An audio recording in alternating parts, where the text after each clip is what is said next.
Hello friends, movie with আরজেতে আপনাদের সকলকে স্বাগত। আশা করছি আপনারা সকলে ভালো আছেন। তো এখন আমি কথা বলতে চলেছি মোস্ট অ্যান্টিসিপেটেড একটি টিজার নিয়ে, যেটি আজ ড্রপ করা হয়েছে। তো এখন আমি কী নিয়ে কথা বলতে চলেছি সেটা হয়তো আপনারা থাম্বনেল থেকে বুঝতেই পেরে গেছেন।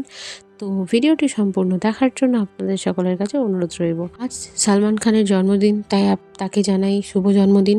তো আজ তার জন্মদিনের দিন ব্যাটল অফ গালওয়ানের টিজার রিলিজ করা হয়েছে বেশ কিছুক্ষণ আগে। তো আমি টিজারটা দেখলাম। আমার এই মুভিটার প্রতি একটা আলাদা রকমেরই এক্সাইটমেন্ট রয়েছে এবং আলাদা রকমেরই একটা ক্রেজ রয়েছে, যেটা আমি আপনাদের কাছে অন্যান্য ভিডিওতেও বলেছি। যখন তার ফার্স্ট লুক রিভিল হয়েছিল তখন আমি আপনাদের কাছে ভিডিওর মাধ্যমে জানিয়েছিলাম।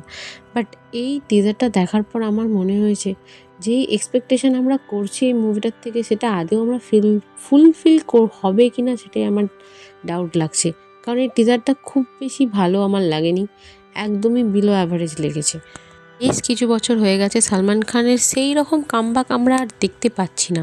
সালমান খানের মধ্যে দিয়ে আমরা যেটা দেখতে চাই অ্যাকচুয়ালি, যে তার একটা দারুণ পারফরমেন্স যেটা আমরা আগে দেখেছি, এই টিজারটার মধ্যেও আমরা সেই একই রকম সিকান্দার, রাধে বলুন, সেরকম ডায়লগ ডেলিভারি, যে খুব জোর দিয়ে ডায়লগ বলছে না, মানে ডায়লগের মধ্যে সেরকম মানে একটা স্পার্ক নেই। তো জিনিসগুলো খুব একটা বেশি আমাদের মন ছুঁয়ে যাবে বলে আমার মনে হচ্ছে না। এই মুভিটা যেহেতু একটা দারুণ গল্পের উপর নির্ভর করে তৈরি করা হচ্ছে, তো এই জিনিসটাকে যদি তারা ভালোভাবে ডেলিভার করতে পারে, তো এর মধ্যে দিয়ে হয়তো বা সালমান খানের কামব্যাক হতে তো পারতো। বাট আমার মনে হচ্ছে না যে তার কামব্যাক হওয়া পসিবল এই মুভির মধ্যে দিয়ে। বছর পরপর এত বেশি ওয়ার ফিল্মের টেলার দেখে চলেছি, তো সেই তুলনায় আমার এই টিজারটা দেখে একদমই ঠিক পোষায়নি। এই টিজারের যেই মিউজিক ব্যাকগ্রাউন্ডটা বাজছে সেটা আমার একটু হলেও ভালো লেগেছে।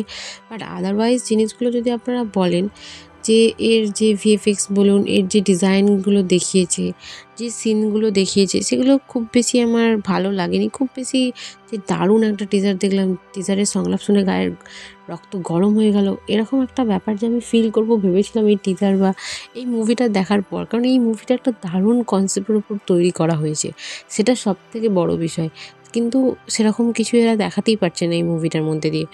টিজারটা খুবই সামান্যভাবে রিলিজ করেছে, বাট তাও আমরা এই টিজারটার মধ্যে ঠিক সেরকম এক্স ফ্যাক্টর খুঁজে পাচ্ছি না। যেই রকমভাবে সালমান খানের ডায়লগ ডেলিভারি, যেরকমভাবে সালমান খানের মুভমেন্ট, প্রত্যেকটা মোমেন্টকে যেইটুকুনি 1 মিনিট কয়েক সেকেন্ডের টিজার, বাট টিজারটা দেখে খুব বেশি এক্সাইটমেন্ট আমার মানে যতটা ছিল হয়তো আমার ততটাও কমে গেল। এই টিজারটার মধ্যে সালমান খানের এক্সপ্রেশনগুলোও সে ঠিক করে দিতে পারেনি। সে একজন এত বড় স্টার, তার মুভি আমাদের কেমন হওয়া উচিত। আমি তো ভেবেছিলাম যে ব্যাটল অফ গালওয়ানের জন্য প্রচুরভাবে তার শরীরের অনেক কিছু ফিটনেস করেছে, সে হয়তো আরও ভালোভাবে ফিরে আসবে।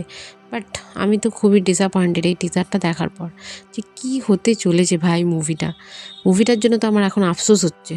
ওভারঅল এই টিজারটা আমার জন্য একদমই ওয়ার্ক করেনি। বাট আমি চাই যে কয়েক সেকেন্ডের মুহূর্ত দেখে আমি বলবো না যে এটা একটা খারাপ মুভি হতে চলেছে। হয়তো বা এটা খুব ভালো হবে, আশা করা যায়। 2026-এর মাঝখানের দিকে এই ছবিটা আসতে চলেছে। আমি তো তাও অপেক্ষায় রইলাম এর টেলার দেখার জন্য। এই মুভিটা আশা করছি ভালো হবে। এবার দেখা যাক কেমন হয়। তো আজকের ভিডিওটা এই পর্যন্তই। আশা করছি আমার ভিডিওটি আপনাদের ভালো লেগেছে। ভিডিওটি যদি ভালো লেগে থাকে অবশ্যই লাইক, কমেন্ট, শেয়ার এবং আমার চ্যানেলটিকে সাবস্ক্রাইব করে দেবেন। Thank you so much for watching this video. Take care, bye by.